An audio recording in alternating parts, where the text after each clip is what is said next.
बिस्मिल्लाहिर्रहमानिर्रहीम अस्सलाम वालेकुम।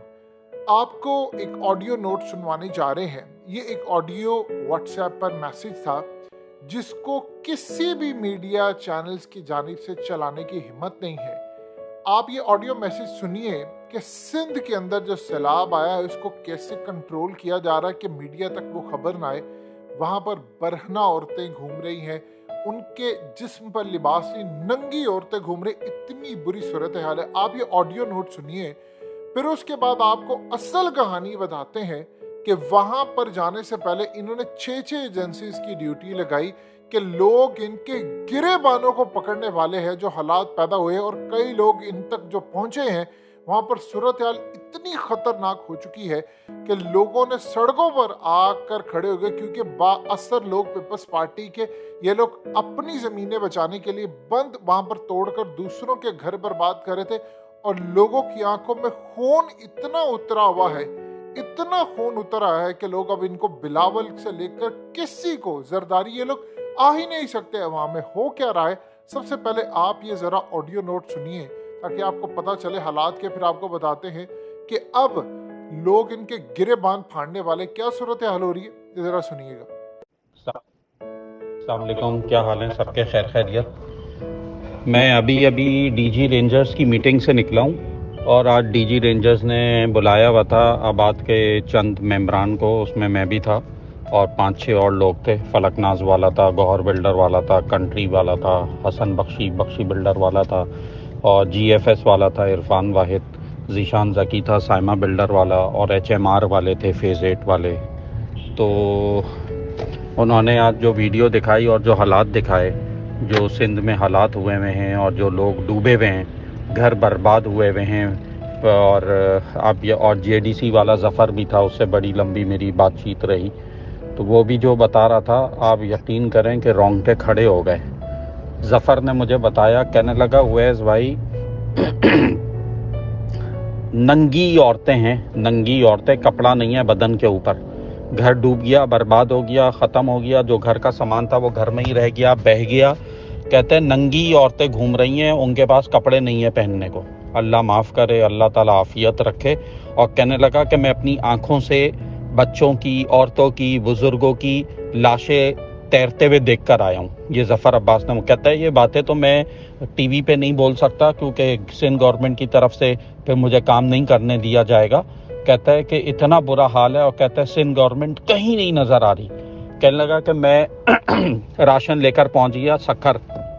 कहने लगा मुझे मुराद अली शाह ने बुला लिया सर्किट हाउस में और कहा, ज़फ़र तुमने बड़ा अच्छा काम किया, ये वो फलां ढिमाका, राशन जो है वो हमारे थ्रू जो है वो डिस्ट्रीब्यूट करो। उसने बोला भाई आपके थ्रू किस चीज़ का है? तो मेरे लोगों के डोनर्स के पैसे हैं जो मुझे पैसे देते हैं। कहने लगा कि 16 करोड़ रुपए का, पाकिस्तानी 16 करोड़ रुपए का राशन में तकसीम करके अभी आया हूँ और अब दोबारा जा रहा हूँ। कहने लगा अभी 1-2 दिन में दोबारा निकलूँगा। कहने लगा लोग पैसे दे रहे हैं, इस्माइल इंडस्ट्री वालों ने मुझे कार्टन्स दिए हैं, इंग्लिश बिस्किट वालों ने मुझे कार्टन्स दिए हैं 1-1 करोड़ रुपए के, और ये वो बड़ा बता रहा था। लोग बहुत काम कर रहे हैं। अल्लाह माफ़ करे, ये जो सिंध गवर्नमेंट है ना, उसकी कानों में जू नहीं रेंग रही। वो हरामखोर कहता है, ज़फ़र अब्बास मुझसे कहने लगा खुदा की कसम एक टेंट सिंध गवर्नमेंट ने नहीं लगा कर दिया। कहने लगा मैं हज़ारों खेमे लगा कर आया हूँ। कहता है परसों तरसों मैं उन खेमों की भी वीडियो डालूंगा अपने पेज के ऊपर, आप देखिएगा। आपने सुना, अब आपको अंदाजा हो गया है कि क्या सिचुएशन है असल में जो मीडिया नहीं दिखा रहा। देखिए प्रॉब्लम ये है कि आप जानते हैं कि किस तरह जर्नलिस्ट को मारा जाता है, उनको रास्ते से हटा दिया जाता है। किसी की जरूरत नहीं है, कोई इनके खिलाफ नहीं खड़ा हो सकता। लेकिन अब जो मसला पैदा हुआ है वो ये है कि असल में सैलाब जब आया था तो वहां पर बहुत सारे इलाके डूब गए हैं, बर्बाद हो गए हैं, और लोग असल में 1-2 जगह पर मुराद अली शाह, बिलावल, असल में आप ये देखिए कि हेलीकॉप्टर से जाकर निचली सतह पर जाते हैं। लोग इनके गिरेबान फाड़ने को तैयार हैं, और कई जगह पर कुछ इस तरह का मामला सामने आया है कि इन्होंने मुजाहिरीन पर एफआईआर कटवा दी। हो ये रहा था कि मुजाहिरीन, अब चूंकि देखिए किसी का घर अगर तबाह हो गया है, उसकी फसल तबाह हो गई है, उसकी बीवी या उनके घर वालों के जिस्म पर कपड़े नहीं है, तो इसका मतलब है कि वो उस खौफ से आजाद हो गए हैं कि अब हमारे पास तो गंवाने के लिए कुछ नहीं है, इनके पास गंवाने के लिए बहुत कुछ है।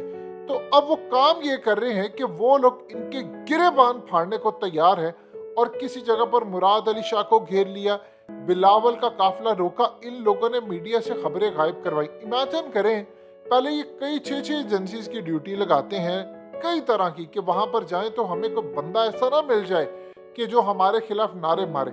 उसके बावजूद लोग इनके खून के प्यासे हो चुके, जिस तरह जनरल रिटायर्ड शोएब अमजद ने कहा था, वार्न करते हुए सबको कि लोग आपके खून के प्यासे हो गए, उनकी आंखों में खून उतरा हुआ है। सैलाब आ गया।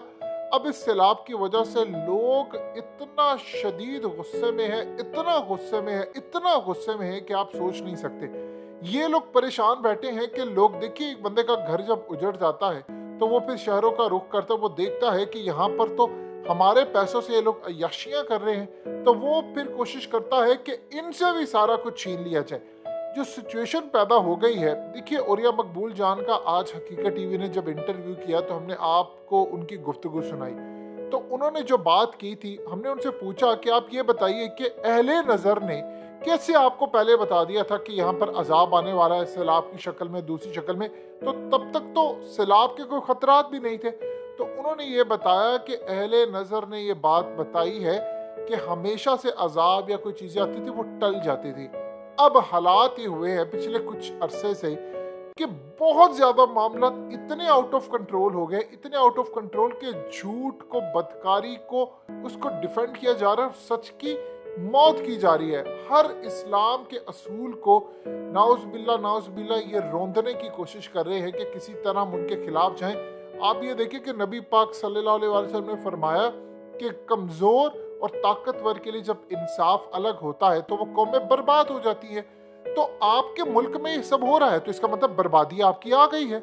जो औरिया मकबूल जान ने बात की, जो बार बार वो कंटिन्यूसली करते आ रहे थे कि अब जो अजाब की शक्ल आई है, इसके बाद जो अगला अजाब आने वाला है वो ये है, अभी तो सैलाब आया है, अगला जो अजाब आने वाला है वो आपस में हमें लड़ाकर गिरोहों में तकसीम करके और उसके बाद खून रेजी वाला अजाब तैयार बैठा है।